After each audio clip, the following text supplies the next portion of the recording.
আবু হুরায়রা রাদিয়াল্লাহু তাআলা আনহু তিনি আল্লাহ নবীর দরবার থেকে এক তারিখে ঘরে ফিরলেন। আবু হুরায়রা যখন ঘরে ফিরলেন ওই সময় আবু হুরায়রা যেতে একটু রাত হয়েছে। আল্লাহ নবী দয়া নবী সাহাবী আবু হুরায়রাকে আবু হুরায়রার মা ওই সময় বলেছিলেন, এ বাবা ছেলে, এত রাত কেন হয়ে গেল, এত রাত কেন হয়ে গেল, কোথায় তুমি ছেলে বলো? ওই সময় বলছে, আম্মা জান, আমি ছিলাম আমার দয়ার নবীর কাছে, আমি ছিলাম আমার নবীর সঙ্গে থাকতে আমার বড় ভালো লাগে, আমার নবীর নসিহত শুনতে আমার বড় ভালো লাগে। ও আমার আম্মা জান, কেননা আমি তো আবু হুরায়রা ঈমানের কালেমা পড়ে মুসলমান হয়েছে। আমি আমার নবীকে বড় প্যার করি, আমি আমার নবীকে বড় ভালোবাসি। আবু হুরায়রার মা ওই সময় আবু হুরায়রাকে বলেছিলেন, এ আবু হুরায়রা, তুমি আমার ঘর থেকে বেরিয়ে যাও। আবু হুরায়রা, তুমি আমার ঘর থেকে বেরিয়ে যাও। কেন আম্মা জান আপনি এমন কথা বলছেন? এ আবু হুরায়রা, আমি মুহাম্মদকে ভালোবাসি না, তুমি সেই মুহাম্মদকে ভালোবাসো। আয় আবু হুরায়রা, তুমি কেন মুহাম্মাদের কাছে এত সময় দিয়েছো? কেন তুমি ঈমানের কালেমা পড়েছো? আবু হুরায়রার মা ওই সময় আবু হুরায়রাকে মারতে শুরু করে দেন। এত মার মেরেছেন, হযরতে আবু হুরায়রা কোনো আওয়াজ তিনি করেননি, চুপটি করে দাঁড়িয়ে আছেন। পরিশেষে আবু হুরায়রার মা বলেছিলেন, এ বাবা ছেলে শোনো, হয় তুমি আমার কাছে থাকবে, যদি আমার বাড়িতে থাকতে চাও, তুমি আমার ঘরেতে আমার বাড়িতে যদি থাকতে চাও, তাহলে মুহাম্মাদের সঙ্গ তোমাকে ছাড়তে হবে। তুমি যদি আমার মা বলে পরিচয় দাও, তুমি যদি আমার ঘরেতে থাকতে চাও, তাহলে ওই সঙ্গ তোমাকে ত্যাগ করতে হবে, ঈমানের কালেমা তোমাকে ত্যাগ করতে হবে।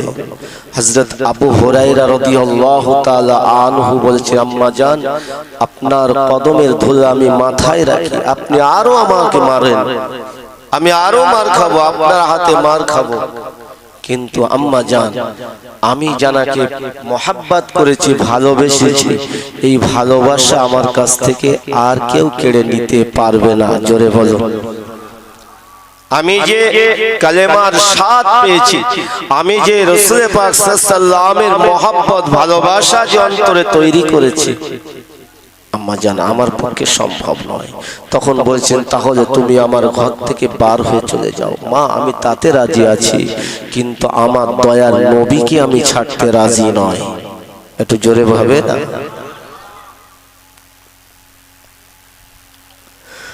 ও আমার ভাইয়ানেরা, মুরব্বি আব্বা জানেরা, কেননা আল্লাহ পাক কোরআন পাকের মধ্যে জানিয়ে দিয়েছেন, কুল হে নবী আপনি বলে দেন, ইন কুনতুম তুহিব্বুনাল্লাহ, হে নবী আপনি আপনার উম্মতদিগকে জানিয়ে দিন, তারা যদি আপনাকে ভালোবাসতে চায়, তারা যদি আপনাকে মহব্বত করতে চায়, হাবিব রে, আমি আল্লাহ পাক জানিয়ে দিলাম, আপনার উম্মতিরা যেন তাদের অর্থ সম্পদ অপেক্ষা যেন আপনাকে বেশি ভালোবাসে। আল্লাহ নবী দয়ার নবীকে জানিয়ে দিয়েছিলেন, এ আমার হাবিব, এ আমার নবী, যদি আপনার উম্মতিরা আপনাকে যদি পিয়ার করতে চায়, মহব্বত করতে চায়, তারা যেন তাদের বিবি বাচ্চা অপেক্ষা, তারা যেন তাদের পিতা মাতা অপেক্ষা আপনাকে যেন বেশি ভালোবাসে। শুধু তাই নয়, শুধু তাই নয়, আল্লাহ আরো জানিয়ে দিলেন, হাবিব আপনার উম্মতিদিগকে জানিয়ে দিন, আপনার উম্মতিদিগকে শুনিয়ে দিন, যদি তারা আপনার সঙ্গে ভালোবাসা বন্ধুত্ব তৈরি করতে চায়, আমি আল্লাহ পাক জানিয়ে দিলাম, আপনার উম্মতিরা যেন তাদের জীবনের থেকে যেন আপনাকে বেশি ভালোবাসে।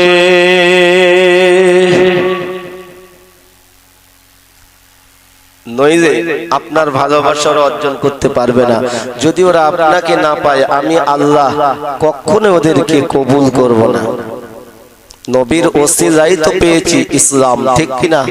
নবীর ওসিলাই তো পেয়েছি কোরআন। কিন্তু ইসলাম এসেছে কত আগে? পৃথিবীর শুরু থেকে। জোরে বলে সুবহানাল্লাহ। কেন? এই পৃথিবীর শুরুতেই যিনি এসেছেন তিনি আমাদের আদি পিতা নবী আদম। জোরে হবে না সুবহানাল্লাহ। এই পৃথিবীর জমিনে সর্বপ্রথম যে ঘরটা তৈরি হয়েছিল সেটি হলো আল্লাহ পাকের খানায় কাবা। জোরে হবে না? এই কাবার আগে কোনো ঘর তৈরি হয়নি। একমাত্র আল্লাহর ঘর এই কাবা প্রথম তৈরি হয়েছে। কেননা আল্লাহ পাক তিনি তো কোরআন পাকের মধ্যে জানিয়ে দিয়েছেন, ইন্না আউওয়ালা বাইতিন উদিআ লিন-নাসি লাল্লাযী বিবাক্কাতা মুবারাকান ওয়া হুদান লিল-আলামিন। আল্লাহ পাক রব্বুল আলামিন পৃথিবীর জমিনে সর্বপ্রথম তানার ঘর আমার আল্লাহ পাকের খানায় কাবাকে আল্লাহ পাক দান করেছিলেন। ও আমার ভাইজানেরা, তাই নবী আদম আলাইহিস সালামকে যখন আল্লাহ পাক জান্নাত থেকে দুনিয়ায় যখন নামিয়ে দিয়েছিলেন, নবী আদম আলাইহিস সালামকে শ্রীলঙ্কার সিংহল দ্বীপে আল্লাহ পাক নামিয়ে দিয়েছিলেন। আমাদের আদি মাতা মা হাওয়া আলাইহিস সালামকে আমার আল্লাহ পাক জিদ্দার কিনারে নামিয়ে দিয়েছিলেন। ও মুসলমান ঘরের ছেলেরা, যুবকেরা, আমার মুরব্বি আব্বা জানেরা, হযরত আদম এবং আমাদের মা হাওয়া আলাইহিস সালাম এই পৃথিবীর জমিনে সর্বপ্রথম এই দুজনা তানারাই এসেছিলেন। আদম এবং মা হাওয়া আলাইহিস সালামের ওসিলায় আমার আল্লাহ পাক পৃথিবীর জমিনে আল্লাহ পাক কোটি কোটি কোটি কোটি মানব জাতিকে আল্লাহ পাক পাঠিয়ে দিয়েছেন এবং পরবর্তীতে কিয়ামতের আগ পর্যন্ত পাঠিয়ে দেবেন। ও আমার ভাইজানেরা, মুরব্বি আব্বা জানেরা, কেননা আমার আল্লাহ পাক আমাদের সকলকে একসাথে আল্লাহ তৈরি করেছিলেন। সমস্ত রূহগুলোকে আল্লাহ একসাথে তৈরি করেছেন।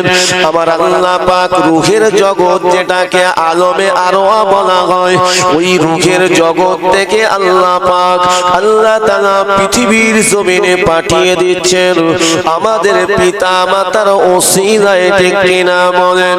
ও আমার ভাই জানেনা, মুরব্বি আব্বা জানেনা, তাই নবী আদম আলাইহিস সালাতু ওয়াস সালাম 100 বছর নয়, 200 বছর নয়, তিনি 1000 বছর অধিক তিনি হায়াত পেয়েছিলেন।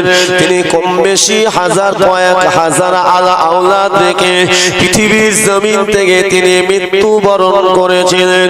ও আমার ভাই জানেরা, মুরব্বি আব্বা জানেরা, শুনে রেখে দিন, জেনে রেখে দিন, নবী আদম আলাইহিস সালাতু ওয়াস সালাম এই পৃথিবীর জমিনে 1 বছর নয়, 2 বছর নয়, 100 নয়, 200 নয়, 350 বছর ধরে আল্লাহ পাকের দরবারে রোনা জারি করে কেঁদেছিলেন। তবে শুনে রেখে দেন, নবীদের কোনো গুনাহ নাই, নবীরা গুনাহ থেকে পাক পবিত্র। নবী আদম আলাইহিস সালাম তিনি যে ভুল করেছিলেন, এই ভুলের জন্য আল্লাহ পাকের দরবারে কন্দন করেছিলেন। ভুল আলাদা, গুনাহ আলাদা, নবীদের কোনো গুনাহ নাই। কারণ আল্লাহ পাক নবীদিগকে আল্লাহ বেগুনাহ নিষ্পাপ করেছেন। নবী রাসূল জানারা হয়েছেন, তাদের উপরে আল্লাহ পাকের আসমানি কিতাব নাযিল হয়েছে। নবী রাসূলদের উপরে আল্লাহ পাক অলৌকিক মুজিজা দান করেছেন এবং নবীদেরকে আমার আল্লাহ তাআলা সব থেকে চরিত্রবান করেছেন। জোরে বলুন। আদম আলাইহিস সালাম 350 বছর ধরে কেঁদেছেন। আল্লাহ পাক আল্লাহ তাআলা হযরত আদম এবং হযরত হাওয়া আলাইহিস সালামকে আল্লাহ একত্রিত করে দিয়েছিলেন আরাফার ময়দানে। কোথায়? আরাফার ময়দানে। এই জন্য সেই আদম এবং আমাদের মা হাওয়া আলাইহিস সালামের নিদর্শন আজও আছে। উম্মতি মুহাম্মাদীদের জন্য আল্লাহ দান করেছেন আরাফার ময়দানে। ওখানে যদি হাজী সাহেবরা না যায় তার হজ হবে না। জিলহজ চাঁদের 9 তারিখে প্রত্যেক হাজীদের আরাফার ময়দানে হাজির হতে হবে। হজের ফরজ হলো তিনটি। একটি ইহরাম পরিধান করা, নির্দিষ্ট জায়গা থেকে মিকাত বলা হয়, সেখান থেকে ইহরাম পরিধান করা। দ্বিতীয় হলো আরাফার ময়দানে জিলহজ চাঁদের 9 তারিখে হাজির হওয়া। 3 নম্বর হলো আল্লাহ পাকের খানায় কাবা তওয়াফ করা। জোরে বলুন সুবহানাল্লাহ। এই তিনটে হলো হজের ফরজ।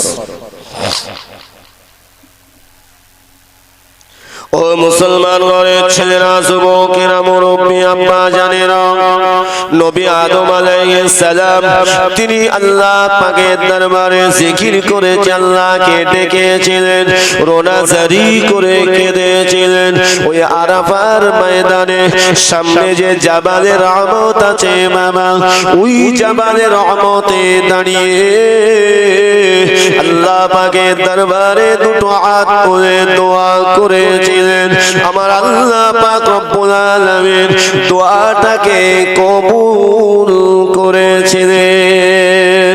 ফেরেশতা জিবরাইল আলাইহিস সালাম হযরত নবী আদমের কাছে এসে বলেছিলেন, হে নবী আদম, হে আল্লাহ নবী আদম, বলো বলো তুমি যে এত বছর ধরে কেঁদে কেঁদে তোমার চোখের পানিতে নালা বয়ে যায়, হে নবী আদম আমার আল্লাহ তোমার দোয়াকে কবুল করে নেবেন।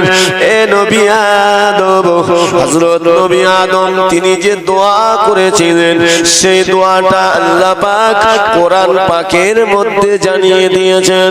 রব্বানা যালামনা আনফুসানা ওয়া ইল্লাম তাগফির লানা ওয়া তারহামনা লানাকুনান্না মিনাল খাসিরিন। রব্বানা আয় আমার রব, যালামনা আমি জুলুম করেছি, আনফুসানা আমার নফসের প্রতি, ওয়া ইল্লাম তাগফির লানা আয় আল্লাহ আপনি যদি ক্ষমা না করেন, আপনি যদি দোয়াকে কবুল না করেন, লানা আপনি ওয়াতারহামনা আমার উপরে যদি রহম না করেন, দয়ার নজরে যদি না তাকান, লানাকুনান্না মিনাল খাসিরিন আয় আল্লাহ আমি ক্ষতিগ্রস্তদের দলভুক্ত হয়ে যাব। ও আমার আল্লাহ আপনি আমার দোয়াকে কবুল করুন। হযরত ফেরেশতা জিবরাইল এসে বলেছিলেন, হে আল্লাহ নবী আদম আল্লাহ পাক তোমার দোয়া কবুল করে নেবে, তবে তুমি জান্নাতের দরজায় কার নাম দেখেছিলে? আল্লাহর নামের পাশে কোন নামটা তুমি দেখেছিলে?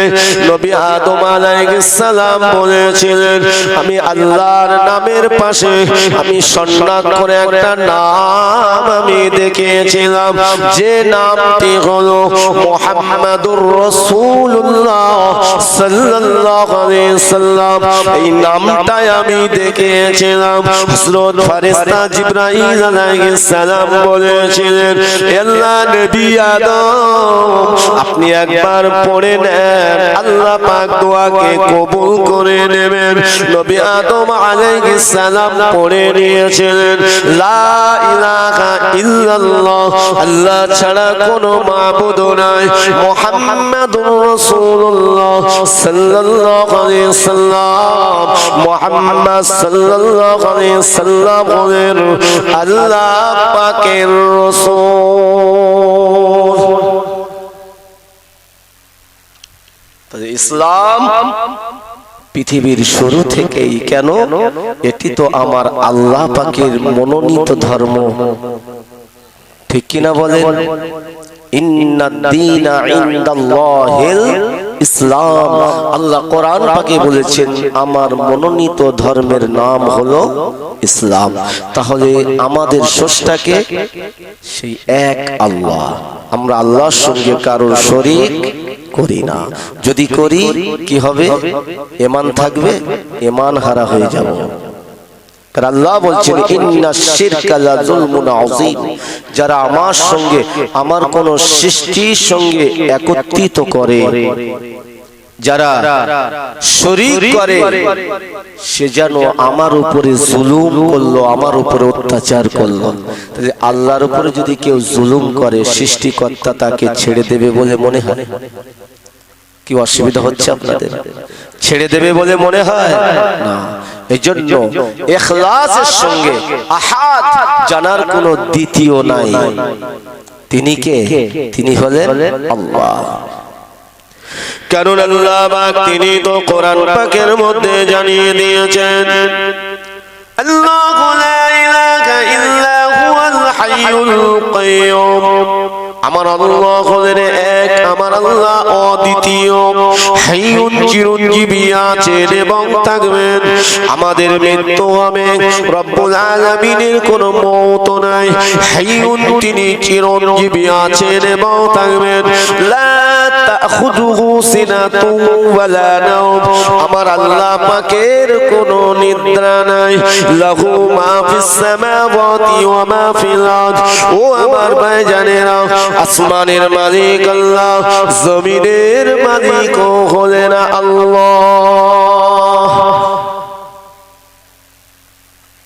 আমরা সেই এক আল্লাহর উপরে মানে নিচ্ছি।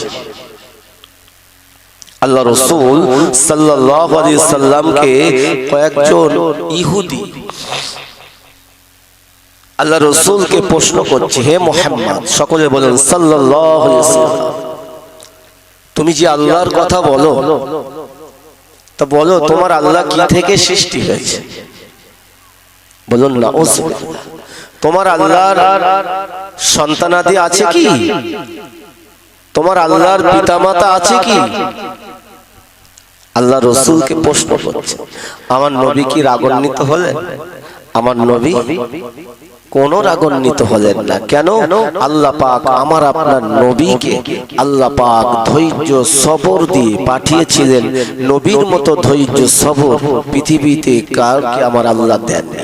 জোরে বলে সুবহানাল্লাহ। আমার নবীকে যে মেরেছে, আমার রাসূল তার জন্য হেদায়েতের দোয়া চেয়েছে। জোরে হবে না? আমার নবীকে যে আঘাত করেছে, আমার নবী তার জন্য আল্লাহর দরবারে হেদায়েতের দোয়া চেয়েছে। তিনি হলেন আমাদের নবী, যে নবী কোনোদিন কারোর আঘাত করেননি, কারোর অন্তরে কষ্ট দেননি। অপরন্ত রাসূল কারোর কষ্ট দেখলে সে যে ধর্মের মানুষ হোক না কেন, আল্লাহ রাসূল তার পাশে গিয়ে দাঁড়িয়ে যেতেন। জোরে বলো। অসুস্থ ব্যক্তি পড়ে আছে, নবী পাক সাল্লাল্লাহু আলাইহি সাল্লাম যদি খবর পান, আমার নবী ওই অসুস্থ ব্যক্তির সেবা করার জন্য চলে যেতেন। জোরে হবে না? তিনি হলেন আমাদের নবী। এই নবীর আদর্শ যদি আদর্শিত আমরা হই, আমাদের ভিতরে কোনো খারাপই থাকবে? কথা বলে থাকবে? থাকবে না। খারাপিটা আসছে কিভাবে? আসলে আমাদের তো একটা শত্রু রয়েছে, চরম শত্রু, যে হলো ইবলিস। ঠিক কিনা বলেন? এই তো মানুষকে বিভ্রান্ত তৈরি করছে কে? এই ইবলিস শয়তান, ধোঁকা দিয়ে। এর প্রচলনে, এর ধোঁকায় যে পড়বে সে আল্লাহ ভোলা হয়ে যাবে। আল্লাহ নবীকে প্রশ্ন করলো, ইহুদিরা কে নবী বলো, তুমি যে আল্লাহর কথা বলো, তোমার আল্লাহ কি থেকে জন্ম নিয়েছে? তোমার আল্লাহর পিতা মাতা আছে কি? তোমার আল্লাহ সন্তানাদি আছে কি? আমার নবী, দয়া নবী নিজে থেকে কোনো কথা বলতেন না। জোরে বলো সুবহানাল্লাহ। কেননা আল্লাহ পাক কোরআন পাকের মধ্যে জানিয়ে দিয়েছেন, ওয়া মা ইয়ানতিকু আনিল হাওয়া ইন হুয়া ইল্লা ওয়াহিয়ুন ইউহা আল্লাহ পাক নবীকে আমার আল্লাহ পাক নবীকে আমার আল্লাহ পাক জানিয়ে দিয়েছেন যে আমি আমার নবীকে যেটাই ওহী দ্বারায় জানিয়ে থাকি যেটাই বলে থাকি আমার নবী সেটাই জগতের বুকে প্রচার করেন আমার নবী নিজে থেকে কোনো কথা বলেন না ও আমার ভাইজানের ইহুদিরা প্রশ্ন করলো আল্লাহ নবীকে অপমান অপদস্থ করার জন্য তারা দাঁড়িয়ে থাকলো কিন্তু না না না আমার আপনার নবীর সম্মান আল্লাহ পাক বাড়িয়ে দিয়েছেন আমার আপনার নবীর সম্মানে যদি কেউ আঘাত করার চেষ্টা করে নবীর আখলাকের উপরে যদি কেউ কালিমা লাগানোর চেষ্টা করে দয়ার নবীর আদর্শের উপরে যদি কেউ আঘাত করে শুনে রাখেন আমার নবীর কোনো ক্ষতি হবে না আমার নবীর সম্মান আল্লাহর উচ্চতর বাড়িয়ে দেবেন আর যে আমার নবীর আঘাত করার চেষ্টা করবে সেই অপমানিত হবে সেই লাঞ্ছিত হবে যদি তার নসিবে হিদায়াত না হয় অচিরেই সে ধ্বংস হয়ে যাবে যেমন আবু জাহিল হয়েছে আবু লাহাব হয়েছে ও মুসলমান ঘরের ছেলেরা যুবকেরা মুরব্বী আব্বা জানেরা আমার আপনার নবীর আলোচনা করে জীবনে কোনোদিন শেষ হবে না বাবা ও আমার ভাই জানেরা মুরব্বী আব্বা জানেরা তাই আল্লাহ পাক রব্বুল আলামিন কোরআন পাকের একটি সূরা নাযিল করে দিলেন হযরত জিবরিলকে পাঠিয়ে দিলেন যাও জিবরাইল চলে যাও আমার নবীর দরবারে চলে যাও আমার কোরআনের সূরাটা নিয়ে আমার নবীকে শুনিয়ে দাও আল্লাহ নবী দয়া নবীর কাছে হযরত জিবরাইল আলাইহিস সালাম আসলেন আল্লাহ নবীর কাছে ওহী নিয়ে আসলেন হযরত জিবরাইল আলাইহিস সালাম যেটা ডাইরেক্ট নিয়ে আসতেন ওটি হলো হিম্মত যেটা ডাইরেক্ট ওটি হলো কোরআন পাক আর যেটা ওহী গায়রে মাতলু যেটা ইনডাইরেক্ট আল্লাহ পাক নবীকে শয়নের স্বপ্নে যেটা দেখাতেন আল্লাহ রাসূল গায়বী আওয়াজে যেটা শুনতেন আমার নবী পাক সাল্লাল্লাহু আলাইহি সাল্লামের উপরে দুই ধরনের ওহী আল্লাহ নাযিল করেছেন একটি হলো ওহী মাতলু আর একটি হলো ওহী গায়রে মাতলু যেটি ডাইরেক্ট জিবরিল মারফতে নবীর কাছে এসেছে ওটির নাম হলো আল্লাহ পাকের মহাগ্রন্থ কোরআন শরীফ জোরে বলুন আর ইনডাইরেক্ট যেটা এসেছে সেটা আমার আল্লাহ পাক গায়বী আওয়াজ দিয়ে জানিয়ে থাকেন আমার নবীর স্বপ্ন যোগে যেটা দেখেন সেটিও ছিল ওহী জোরে বলুন ও আমার ভাইয়ানেরা হযরত জিবরাইল আলাইহিস সালাম আমার নবীর কাছে চলে আসলেন আল্লাহ নবীকে সালাম দিলেন আসসালামু আলাইকা ইয়া রাসূলুল্লাহ আসসালামু আলাইকা ইয়া হাবিবাল্লাহ আল্লাহ নবী দয়ার নবী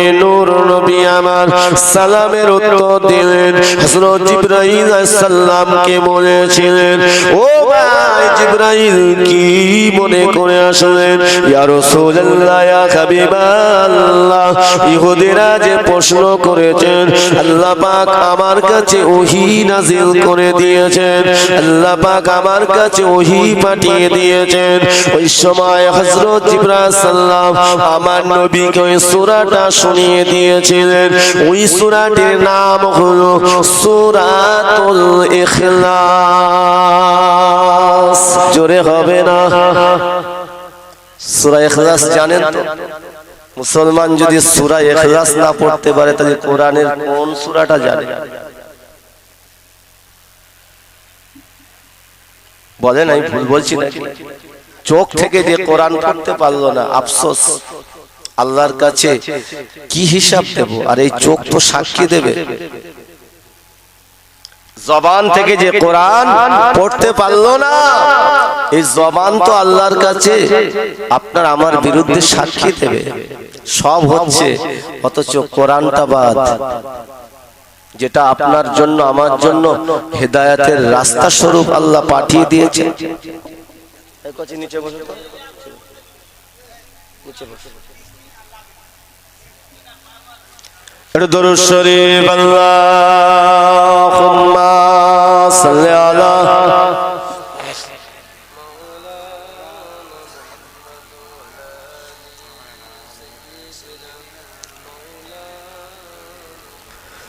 রাসূল আমার ভালোবাসা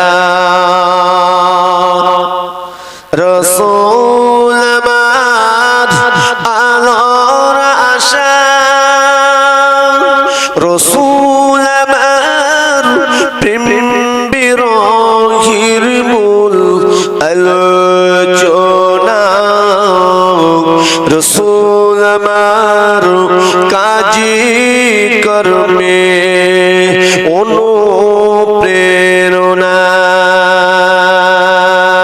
আল্লাহুম্মা সাল্লি আলা মাশাআল্লাহ।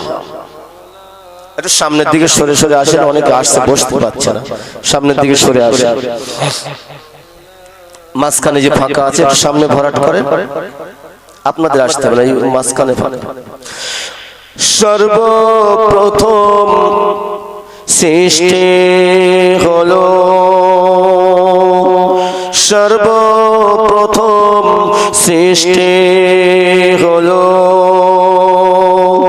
নবী মুহাম্মাদের আলো। এখন তিনি আছেন শুয়ে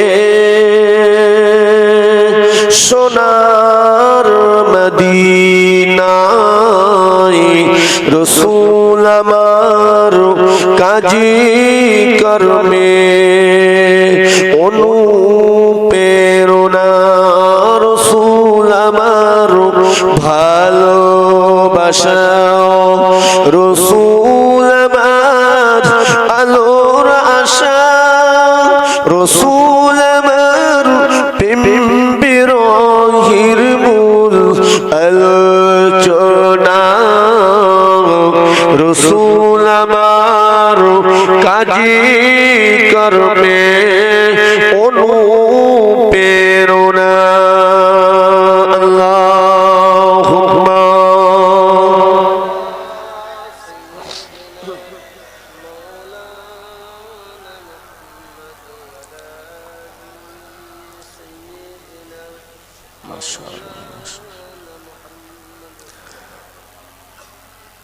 আল্লাহ পাক ওহী দ্বারাই জানিয়ে দিলেন আমার নবীর কাছে। ওই সূরাটির নাম হলো সূরা ইখলাস। ইহুদিরা দাঁড়িয়ে রয়েছে আমার নবীর কাছ থেকে উত্তর শুনবেন, কিন্তু আমার নবীর উস্তাদ হলেন স্বয়ং আল্লাহ পাক। জোরে বলুন সুবহানাল্লাহ। আমার আপনার নবীর উস্তাদ হলেন স্বয়ং আল্লাহ পাক। পৃথিবীর কোন মানুষ নবী পাকের শিক্ষক নন, আমার আপনার নবীর শিক্ষক হলেন স্বয়ং আল্লাহ। তাই নবী হলেন শিক্ষকের শিক্ষক, আমার নবী হলেন পণ্ডিতের পণ্ডিত। আমার আপনার নবী দয়া নবী রাহমাতাল লিল আলামিন। নবীর জীবনে যারা পরিমাণ কেউ ভুল দেখাতে পারবে না। ভুল তো দূরের কথা, নবীর সম্পর্কে যদি কেউ সন্দেহ করেছে সে আমার নবীর উম্মত হতে পারবে না। ও আমার ভাইজানেরা, তাই আমার নবীকে আল্লাহ পাক এই সূরাটা নাযিল করে জানিয়ে দিয়েছিলেন। আপনারা সকলে আমার সাথে পড়ুন, বিসমিল্লাহির রহমানির রহিম। কুল হুয়াল্লাহু আহাদ আল্লাহুস সামাদ লাম ইয়ালিদ ওয়া লাম ইউলাদ ওয়া লাম ইয়াকুল লাহু কুফুওয়ান আহাদ। একটু জোরে হবে না? এটা আওয়াজ দিয়ে, গলা ছেড়ে আওয়াজ দিয়ে আরো জোরে বলে। ও ভাইজানেরা, আমার নবী দয়া নবীকে আল্লাহ পাকে সূরা দ্বারা কি জানিয়ে দিলেন উল যেখানে কফ লাম আছে আল্লাহ আমার নবী দ্বারাই বুঝিয়ে দিয়েছেন ওই সময় আমার নবীকে আল্লাহ পাক জানিয়ে দিয়েছিলেন উল হে নবী আপনি বলে দিন আল্লাহু আহাদ আমার আল্লাহ হলেন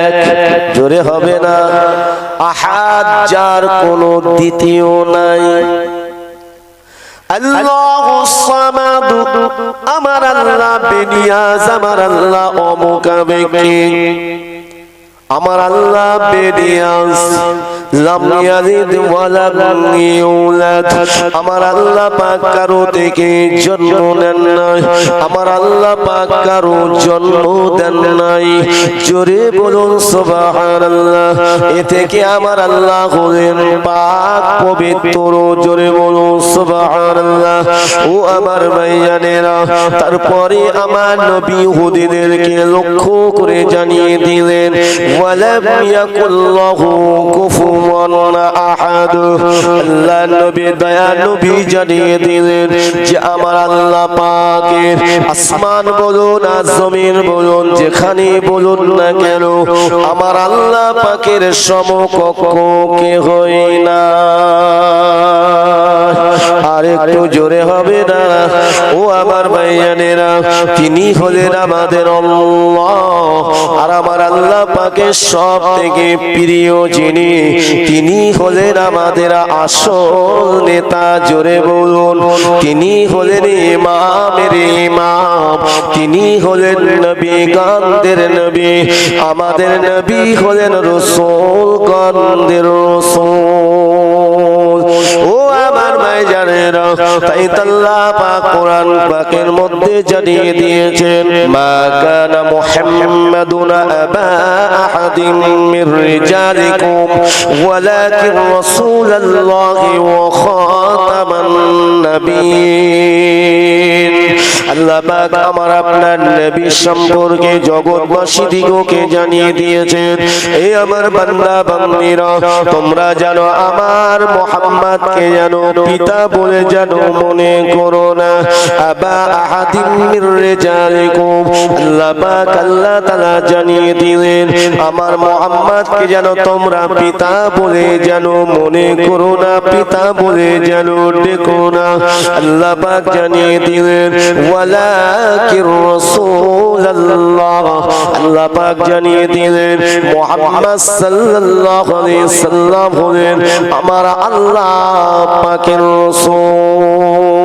রাসূল ওয়া খাতামান নবিয়্যিন আল্লাহ পাক জানিয়ে দিলেন যে আমার নবী হলেন শেষ নবী আখিরি নবী আমার নবীর পরে আর কেউ নবীর দরজা নিয়ে আসবে না রাসূলের দরজা নিয়ে আসবে না আমরা আজকে কোন নবীর উম্মত হয়ে এই জায়গায় বসেছি মুসলমান সেই নবীর আখলাক সেই নবীর আদর্শ সেই নবীর চরিত্রের উপরে আমরা কতটুকু আমরা ফলো করে সেই নবীর আদর্শের উপরে কতটা চলেছি বাবা যেখানে আল্লাহ পাক জানিয়ে দিয়েছেন লাকাদ কানা লাকুম ফি রাসূলিল্লাহি উসওয়াতুন হাসানা আল্লাহ পাক জানিয়ে দিলেন বান্দা বান্দি তোমরা শুনে রেখে দাও আমার নবীকে তোমাদের কাছে সব থেকে উত্তম চরিত্রবান রাসূল করে নবী করে পাঠিয়ে দিয়েছি ও আমার ভাইজানেরা মুরব্বি আব্বা জানেরা তাহলে আমার আল্লাহর সঙ্গে কোন রকম শরীক করা যাবে না আল্লাহর সঙ্গে শরীক করলে নামাজ পড়লে ইবাদত করলে সব বেকার হয়ে যাবে কেননা ঈমান বিল্লাহ যদি মজবুত না হয় ঈমান বির রাসূল রাসূলের প্রতি ভালোবাসা যদি মজবুত না হয় ও আমার ভাইজানেরা আমি আপনি তাহলে কিভাবে আল্লাহকে খুঁজে খুঁজে পাবো। যে কথাটা বলতে বলতে এত দূর পর্যন্ত চলে আসলাম, তাই আমাদের নবী রহমাতাল লিল আলামিন নবীর সাহাবী আবু হুরায়রাকে আবু হুরায়রার মা বলেছিলেন, তাহলে তুমি আমার ঘর থেকে পার হয়ে যাও। আবু হুরায়রা এই সময় মাকে কোনো কষ্ট দেয় না, মা এর শরীরে কোনো আঘাত করে না, জবানের দ্বারাই কোনো কষ্ট না দিয়ে মুখটা বুঝিয়ে তিনি চলে আসলেন। ছুটে ছুটে এসে আল্লাহ নবী দয়ার নবী নূর নবীর কাছে চলে আসলেন। আল্লাহ নবীকে এসে সালাম দিলেন, আসসালামু আলাইকা ইয়া রাসূলুল্লাহ, আসসালামু আলাইকা ইয়া হাবিবাল্লাহ। আল্লাহ নবী বলেছিল, ও বাবা আবু হুরায়রা, কি ব্যাপার তোমার যেন দম লেগে গেছে, ছুটে ছুটে এসেছো, কি মুসিবতে তুমি পড়েছো? আবু হুরায়রা বলেছি, ইয়া রাসূলুল্লাহ হাবিবাল্লাহ, হুজুর আমার আম্মা জান আমাকে মেরেছে, আমার আম্মা জান আমাকে মেরেছে। এতটুকু যেই বলেছি, বাকি যে বলবে আমার নবী পাক সাল্লাল্লাহু আলাইহি ওয়াসাল্লাম বলেছে, আবু হুরায়রা তুমি কি কথা আমাকে শোনাতে এসেছো? তোমার মা তোমাকে মেরেছে, সেই বিচার করার জন্য তুমি আমার কাছে এসেছো? সেই মায়ের বিচার দিতে এসেছো? ও বাবা আবু হুরায়রা, ও বাবা আবু হুরায়রা, পৃথিবীর জমিনে আমি এসেছি কোন বাপ মায়ের বিচার করার জন্য আসি নাই। জোরে বলো সুবহানাল্লাহ। ওই সময় আবু হুরায়রা বলেছে, ইয়া রাসূলুল্লাহ, ইয়া হাবিবাল্লাহ, হুজুর হুজুর বেয়াদবি মাফ করুন হুজুর, আমি আমার মায়ের বিচার দেওয়ার জন্য এখানে আসি নাই। ইয়া রাসূলুল্লাহ, ইয়া হাবিবাল্লাহ, হুজুর আমার মা আমাকে মেরেছে হুজুর, তার জন্য আমি কোনো কষ্ট পাই না হুজুর, আমি এসেছি আমার মায়ের জন্য বিচার দেওয়ার জন্য আসি নাই হুজুর, আমি এসেছি আমার মায়ের জন্য আপনি একটু দোয়া করুন, কেননা আমার মায়ের জন্য আমাকে মেরেছে। আমি আবু হুরায়রা আপনার কাছে আসি বলে তাই আমার মা আমাকে মেরেছে। আল্লাহ নবীকে বলেছে, হুজুর আমার মা গায়ের কম, আমার মা জাতিতেই ওনে, হুজুর আপনি আমার মায়ের জন্য একটু দোয়া করুন। আল্লাহ নবী বলেছিলেন, বাবা আবু হুরায়রা, আমি তোমার মায়ের জন্য দোয়া করতে পারি বাবা, তবে তোমার মায়ের বিচার করার অধিকার আল্লাহ আমাকে দেয় না।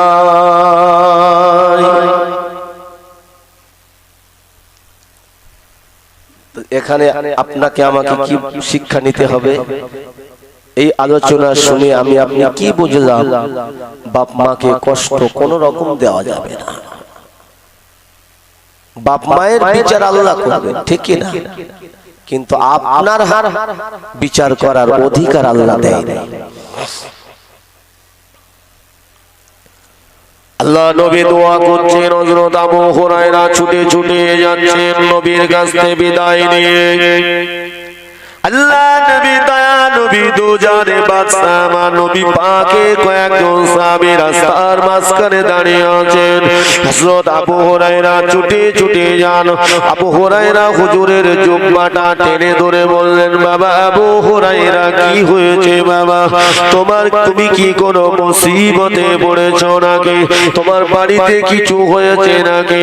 আবু হুরায়রা হুজুর বলেছিলেন, আমাকে ছেড়ে দাও ও নবী, সাহাবীরা আমাকে ছেড়ে দাও। আমি আবু হুরায়রা, আমি এই জন্য ছুটতে লেগেছি, আমার দয়ার নবী আল্লাহর দরবারে দোয়া করতে লেগেছেন, আমার মায়ের জন্য দোয়া করতে লেগেছেন। তাই আমার নবীর দোয়াটা আমার ঘরে আগে পৌঁছে যায় না, আমি আবু হুরায়রা আগে পৌঁছে যায়। ও আমার ভাইজানেরা, যেখানে আমার আল্লাহ পাক জানিয়ে দিয়েছেন আমার হাবিব যাতে রাজি, আমি আল্লাহ তাতে রাজি। আল্লাহ পাক বলেন, আমার হাবিব হাবিবের জবান মোবারক দিয়ে বলতে হয় না, আমার হাবিবের অন্তরে যেটা উকি ঝুঁকি মারে আমার আল্লাহ পাক আল্লাহ তাআলা বলেন সঙ্গে সঙ্গে আমি আল্লাহ কবুল করে নিয়ে থাকি। ও আমার ভাইজানেরা, হযরত আবু হুরায়রা হুজুর ছুটে ছুটে চলে গেলেন, ছুটে ছুটে গিয়ে ঘরের সামনে ঘরের দরজা বাইরে থেকে দাঁড়িয়ে আম্মা জান আম্মা জান আম্মা জান বলে ডাকতে লাগলেন। আম্মা জান ঘরের ভিতরে ওই সময় আওয়াজ দিয়ে বলেন, এ বাবা আবু হুরায়রা, কি ব্যাপার, তুমি কেন আমাকে ডাকতে লেগেছো? আম্মা জান আপনি দরওয়াজাটা খুলে দিন। আবু হুরায়রার মা বলেছে, বাবা একটু অপেক্ষা করো, আমি একটু কাজের মধ্যে রয়েছে।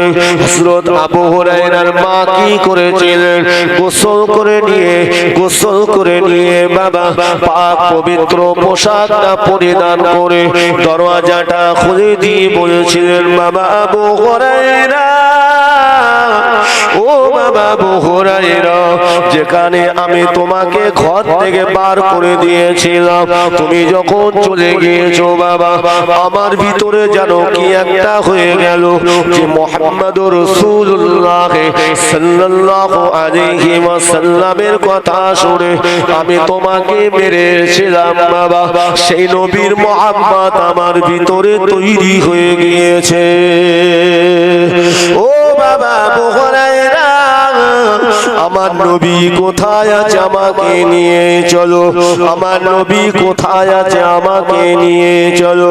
আমি আর অন্ধকারের মধ্যে থাকতে চাই না, আমি এখনই গিয়ে আল্লাহ নবীর কাছে গিয়ে আল্লাহ পাকের দরবারে আল্লাহ তাআলার দরবারে ক্ষমা চেয়ে নেব, নবীকে নবী বলে মেনে নিয়ে এক আল্লাহর উপরে আমি ঈমান আনতে চাই, আমি আর অন্ধকারের মধ্যে থাকতে চাই না। ও আমার ভাইজানেরা, হযরত আবু হুরায়রার আম্মা জানকে সঙ্গে করে নিয়ে আল্লাহ নবীর দরবারে হাজির করিয়েছিলেন। দয়া নবী দো জানে বাদশা নবী আমার হযরত আবু হুরায়রাকে বলেছিলেন, বাবা আবু হুরায়রা, আমার আল্লাহ পাক তোমার জনম দুঃখিনী গর্ভধারিণী মায়ের আমার আল্লাহ পাক হেদায়াত নসিব করেছে। ও বাবা আবু হুরায়রা, তোমার মাকে আল্লাহ পাক হেদায়াত নসিব করেছে। হযরত আবু হুরায়রা রাদিয়াল্লাহু তাআলা আনহুর আম্মা জান তওবা পড়ে নিয়ে ইস্তিগফার পড়ে আল্লাহর কাছে ক্ষমা চেয়ে নিয়ে ঈমানের কালেমা পড়ে নিয়েছিলেন, লা ইলাহা ইল্লাল্লাহ মুহাম্মাদুর রাসূলুল্লাহ সাল্লাল্লাহু আলাইহি ওয়াসাল্লাম। একটু জোরে বলুন সুবহানাল্লাহ। সেই মা অনেকের দুনিয়াতে আছে, সেই মা অনেকের দুনিয়ার বুক থেকে বিদায় হয়ে গেছে। এই যুবক ছেলেরা, মসজিদের সাথে সম্পর্ক রাখো, বাঁচার রাস্তা নেই। দুনিয়ায় কদিন বাঁচবে, মৃত্যু আপনাকে আমাকে তাড়িয়ে নিয়ে আসছে, ধরতে পারছে না, ধরবে একদিন, যেই সময়টা শেষ হয়ে যাবে। আমি আপনি মৃত্যুর কথা ভুলে যাচ্ছি, কিন্তু মৃত্যু ভুলছে না, মৃত্যু তাড়িয়ে নিয়ে আসছে। আমি আপনি যেখানে যাচ্ছি, মৃত্যু কিন্তু সেখানে যাচ্ছে। সময়টা শেষ হয়ে গেলেই আপনার আমার জাহান্নাম হয়ে যাবে। তারপরে কে সঙ্গে যাবে, আপনার আমার সাথে কে যাবে? অর্থ যাবে, বিবি বাচ্চা যাবে, কেউ যাবে না। আপনি সংসার ছেলে পেলে